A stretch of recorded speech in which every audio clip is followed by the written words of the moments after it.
So, welcome to Rolling Intentions. My name is Jason.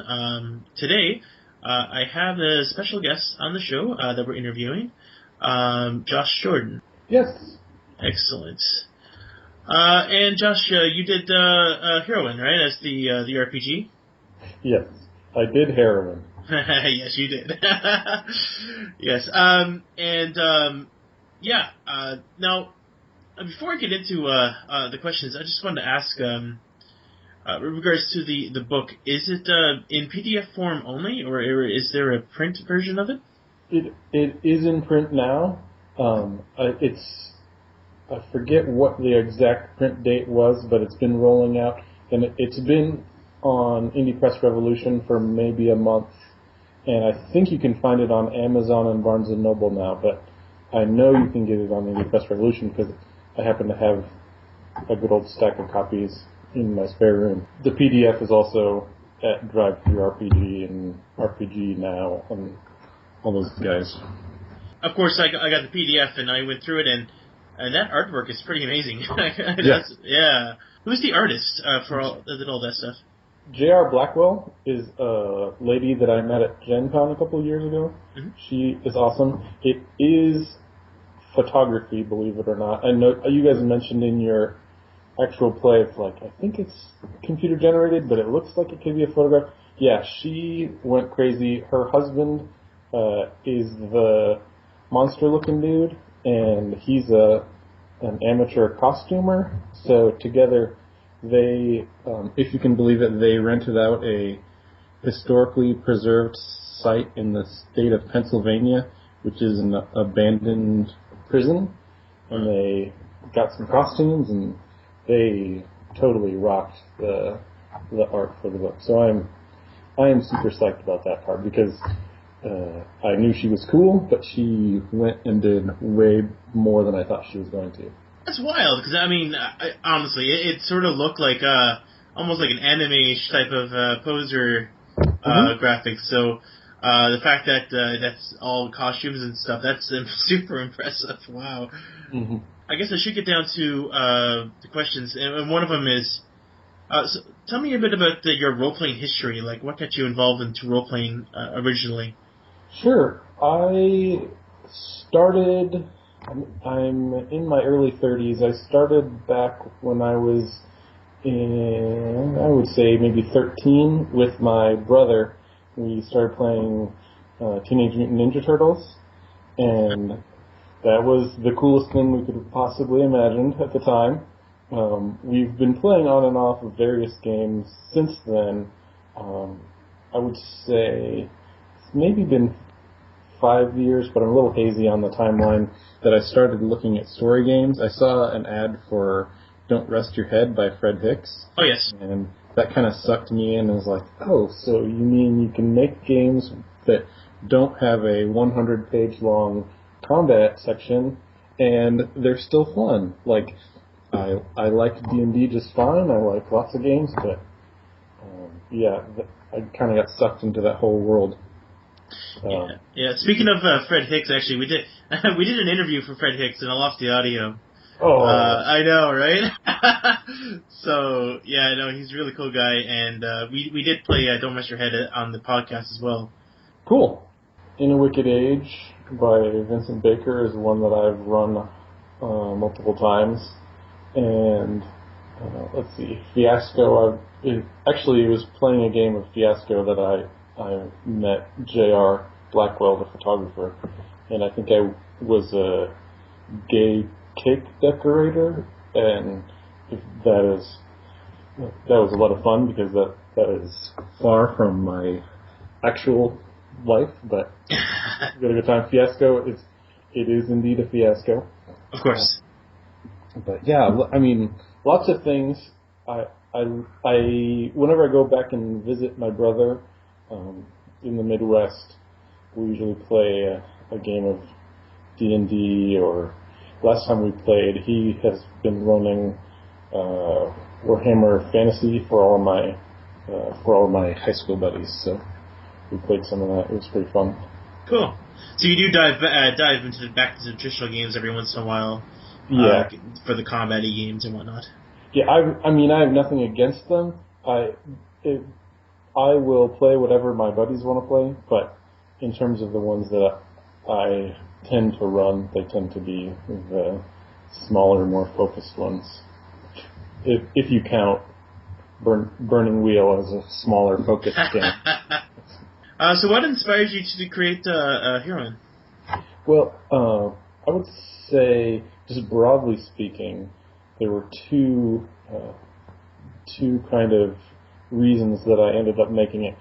Besides the fact that I like to tinker just like everybody else and would make, the perfect D&D class and the perfect this and the add-on for that game or whatever for a long time. Mm-hmm. When I finally decided, all right, I have the time and the motivation for a game, let's see if I can think of a game that I actually would, be able to stick with for a year or two to publish. The two things that I thought of were, one, how can I hustle my wife into gaming with me more? Because she will play, but she has, I would say, she has been burned several times where she'll play some new game with me and whoever's GMing will kill off her character in the first session. I think that's happened at least 3 times. So I wanted to think of a game where there isn't a whole lot of character elimination and the different players can kind of choose how heavily into the spotlight they are.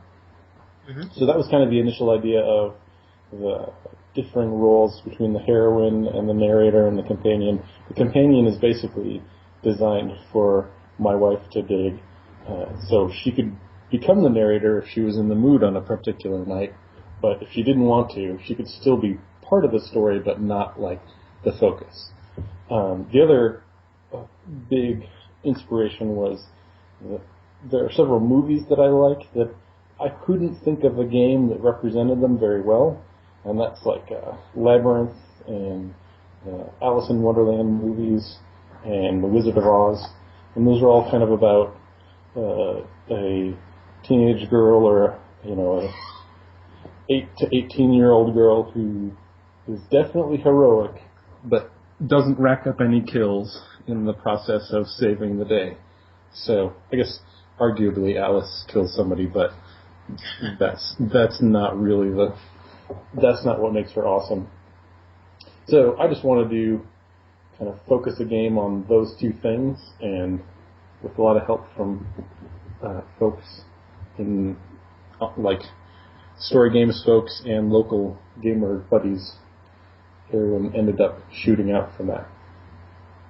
Cool. So why don't you tell us a little bit about the game? Now we played it, but if you want to put it in your own words, like give us like your pitch of what you would tell somebody about your game. Sure. I tell people that it's a game inspired by Labyrinth, Alice in Wonderland, Wizard of Oz, Chronicles of Narnia, where one player plays a heroic girl who starts in the regular world and gets transported to a strange other world where she goes on crazy adventures, meets quirky new companions, and fights an antagonist, and then eventually comes back home and deals with her regular life using some of the new skills she hopefully learned in the crazy other world. And that's the shorter pitch. The slightly longer one, I would add that there are 3 different kinds of players, and they each have slightly different moves, and that together it makes an interesting story where the goal is that everybody has fun. It's not a very confrontational game in terms of the relationship between the narrator and the heroine. I mean, there's certainly conflict, but it's not one of those games where one player is trying to win and the other players are trying to lose. Right, which comes down to, I guess, the mechanics of the game itself. So when coming up with these different mechanics with regards for the heroine, the narrator, and the companion, did you were you expecting just 3 players to sit down and play it, or is this like something you would think about with like a group of like 4 or 5 players, multiple companions or whatnot? I definitely think it works with with multiple companions. The last time I played it, they were just the 3 of us, and it ended up working. But yeah, the playtesting and the help of my editor, we were focusing on making it so it could be multiple companions, and then numbers and the math don't totally explode or anything. So there could be, one guy starts as the narrator, and then 2 different people take over within the same session if you decide to make enough chapters in the game. With regards to the Heroine mechanics themselves, how'd you come up with the 3 different mechanics? The act heroic, be successful, and take a chance. Well, I kind of thought of the be heroic and the be successful one just seemed like a sort of natural way to cover a lot without getting too crunchy for the Heroine player.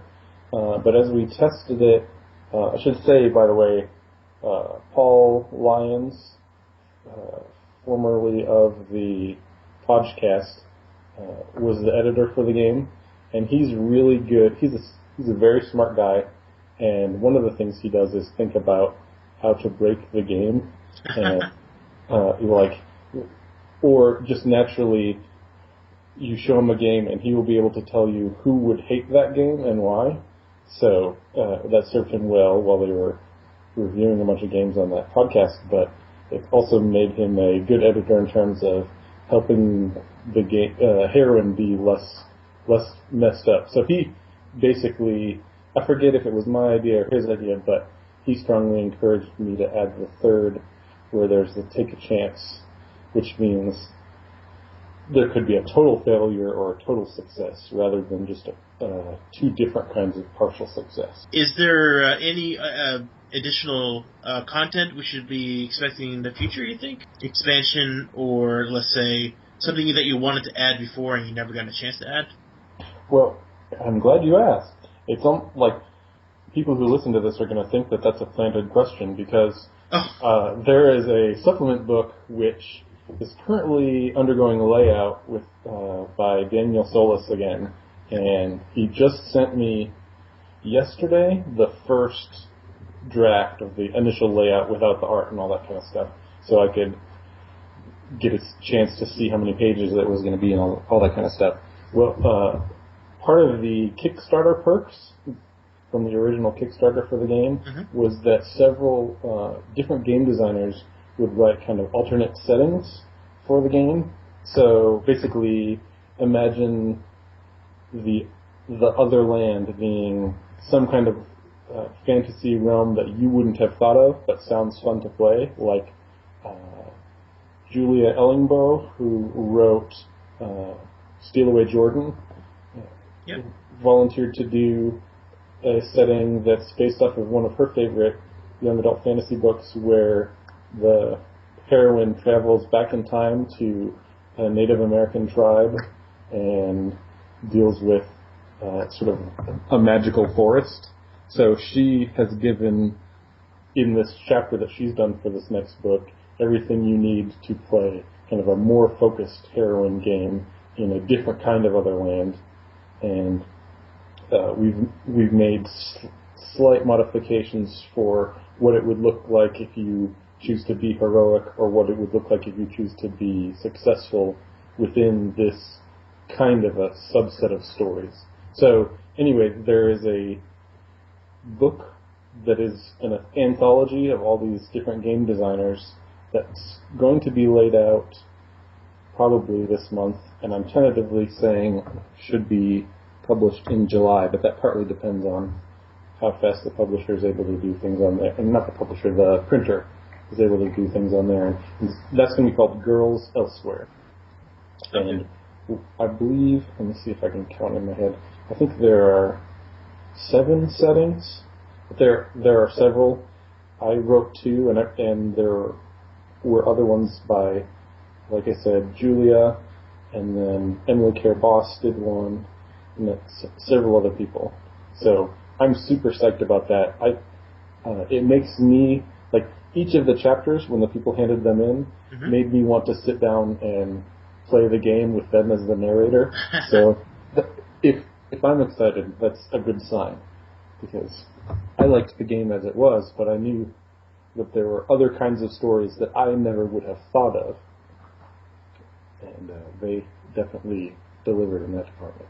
There's a guy, I don't think a lot of people know who he is just because he lives in the Philippines. His name is Toby Abad, and he's written some games, not all of which are in English. He also does a comic strip.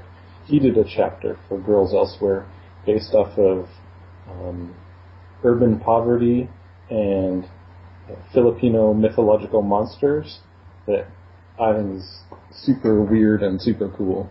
So if you want to have, like, flying vampire octopus women and stuff, and I checked with another Filipino friend that I have here in the States, and he knew what those things were. So Toby's not making them up. He's just bringing them to us, and I dig that one. It's creepy weird. How long ago was the Kickstarter campaign? Because I wasn't aware that there was a Kickstarter for this. It was in November, and it covered the hiring, the art and layout. So Daniel Solis, the awesome layout dude who did Doe and Happy Birthday Robot, and for 2013 he has been able to quit his day job and full-time work on game design. He did the layout for Heroine, and JR did the art, and I had gotten them to agree in theory to do it, and I did the Kickstarter to cover actually paying them, and then we ended up getting, I think it's 3 times, maybe it was 2.5, but I want to say it was 3 times what I expected to get, which allowed us to do, basically, that all went to more art and more of these settings for the second book.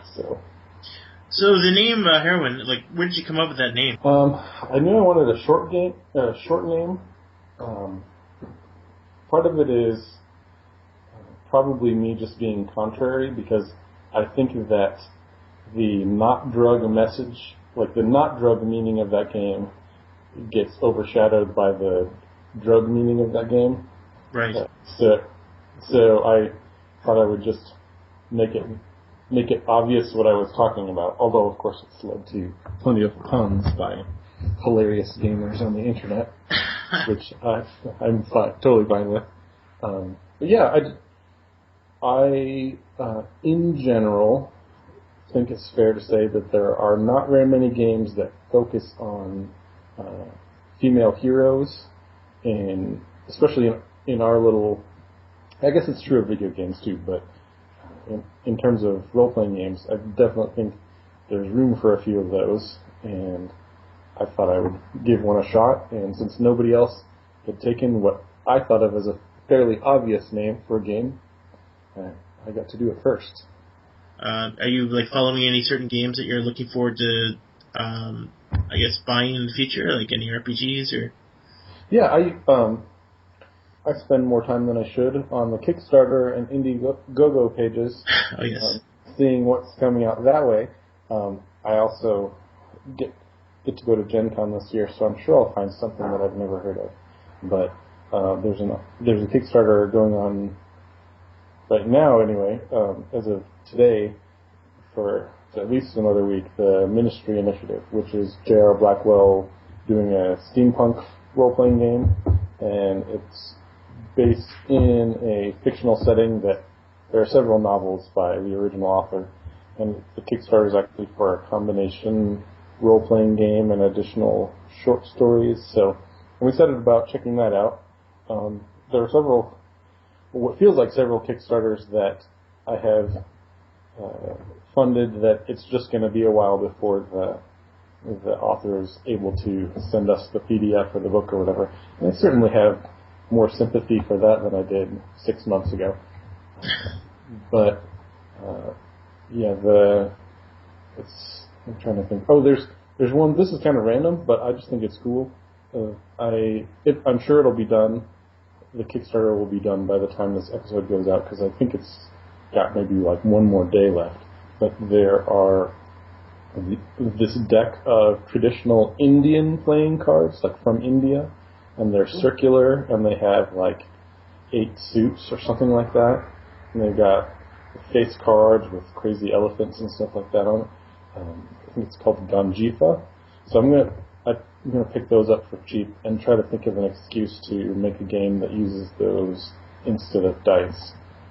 Because now that the Kickstarter has made enough to fund, so people should theoretically be able to buy them from the creator in the future. And I just think they look really cool. I have to check that out. I haven't actually seen that one. What has been the biggest obstacle that you've come across of making Heroine come to life? It's been an interesting experience, and I've definitely learned a lot. The thing that sticks out in my mind is, and I would tell anyone who is working on this process, you can do it, you have to stick with it, and just learn as you go, but international shipping is the biggest pain in the behind. I spent way too much time filling out forms at the post office, and then going to the front of the line and being told, oh no, that's not the right form. Go to the back of the line and fill this one out. The cool folks, and they paid for their stuff, so I have nothing against these good old gamers, who got Kickstarter perks besides the book, who got, like, my wife made some cool token bags and some cool boxes to keep the book in. The people who got those and don't live in the U.S., I think there were 2 or 3 folks who the shipping for their product ended up being equal to the shipping of everyone else's product who backed the game. And I'm not saying that to complain. I'm saying that was definitely an obstacle and definitely a learning experience. I feel bad for anybody who lives outside of North America because the shipping that they have to pay to get stuff is pretty rough. It's horrendous. Yeah, I bet. I mean, well, I live in Canada, so like all the Kickstarters that we apply for, generally we have to tack on additional $20 or $30 onto the shipping. I have had the pleasure of buying stuff from Fraser Ronald of the Accidental Survivors podcast. He happens to be a Canadian guy, so maybe once ever I've been on the flip side of what you're talking about. So I can pretend I understand. What sort of advice can you give other game designers who are starting as well? I would say ask for help, because there are a lot of friendly people who you think of as super cool, super professional game designers who, the most experienced of which is probably you 3 years from now. So asking them questions like, I've pestered Fred Hicks about, hey, which kind of paper do I want them to use on the cover of my book? And he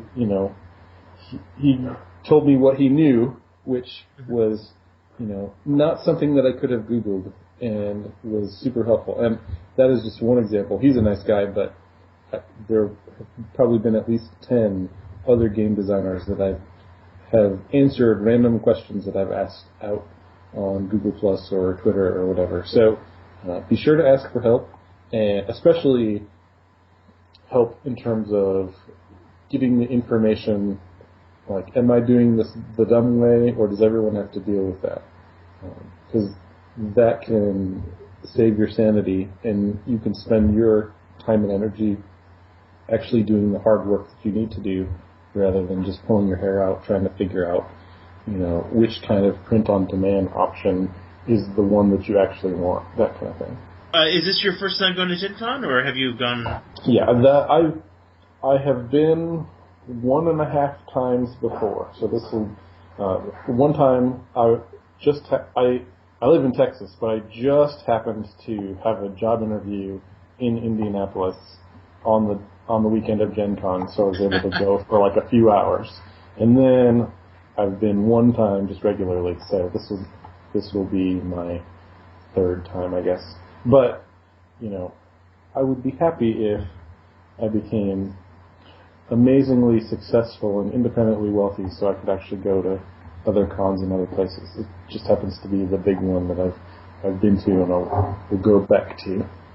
Yeah, because there's there's the Forge Midwest, which is not huge, but they have a lot of indie developers there, and I'm not sure what the lookout for Dragon Con is like, but isn't that down south area? Mm-hmm. Yeah, I mean, I don't know if it's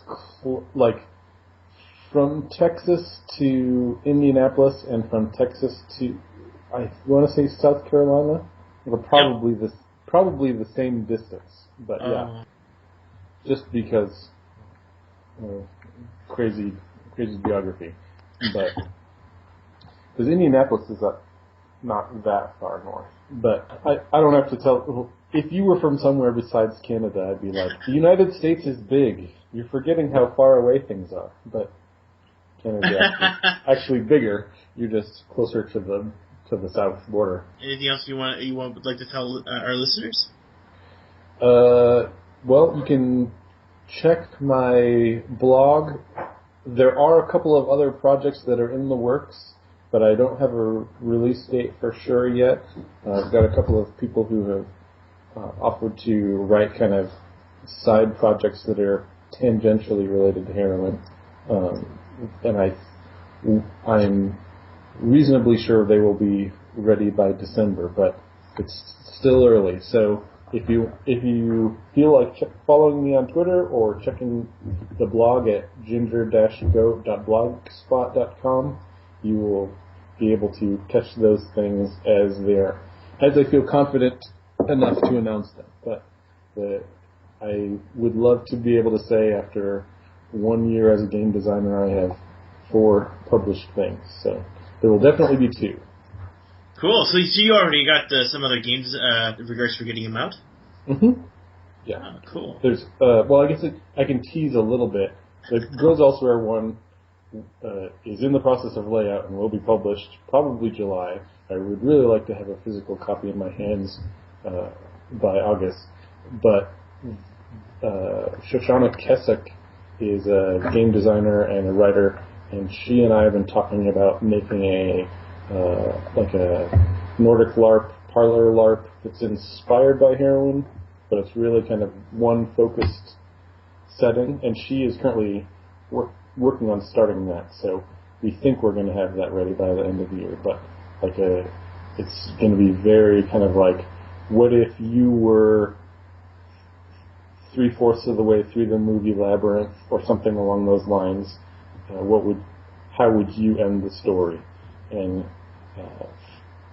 she knows way more about Jeep form than I do, and LARPs in general, and I know I want to do something like that, but she's totally holding my hand with it, so.